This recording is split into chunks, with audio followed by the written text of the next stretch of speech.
Okay, so to recap, officially, it triggers 4 times the second. Each trigger within the second does 12.5, meaning you have, for a single target, you have 50 damage within 1 second. Okay. The grinder has a cap of 250 damage that it can do, with exception. With the upgrade, you get 450 damage that it can do.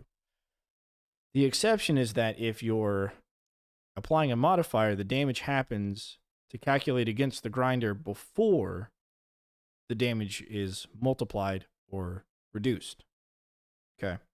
So if you have acid or freeze or stone or whatever, the damage is 12.5 added to the monster, then the grinder takes that 12.5 health away from its total health volume that it has, and then the damage on the monster is then multiplied up by whatever the multiplier is. So the monster still takes bonus damage, even though the grinder doesn't reflect that with the health bar that it has.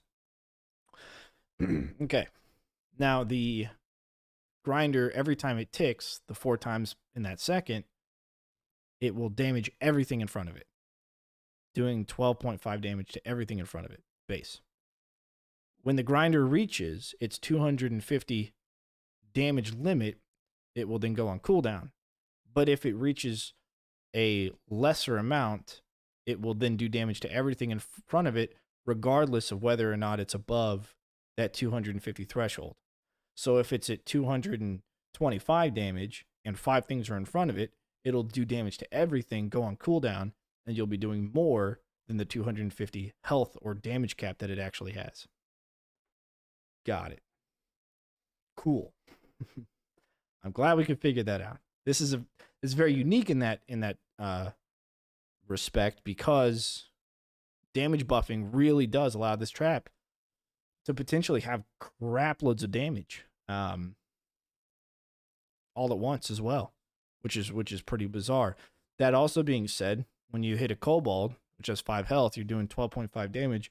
You're using up one of your quote unquote charges to do that. Of course, we also know that right now, which I don't think it works right now, but we know that the grinder is supposed to have a heal effect where it heals 5 of its hit points that it loses while doing damage per tick, which is basically a second. Of course, it doesn't seem to do this right now. I know it used to, but apparently it doesn't. The slow is 50%. So anything that's in front of it that it hits will slow it for 50% for 1 second, which will be everything in front of it, and then it goes on cooldown. So it's not as bad as I thought it was. It's not as great as I think it should be. Because if it was just a durational trap where it lasts for 5 or 6 or 7 seconds, and you can increase that, and then it just does damage every quarter of a second, just regardless of how much damage it's already done and stuff, I think that'd be fine. But it's a very unique mechanic in that regard. So like the brimstone is literally just charges, 7 charges and it's up, or whatever it is. However, the grinder, it is charge based, but sort of. So it's very unique. So I hope you guys have learned a lot. I have enjoyed working on the grinder here to kind of figure all this out. So that's the end of the recording.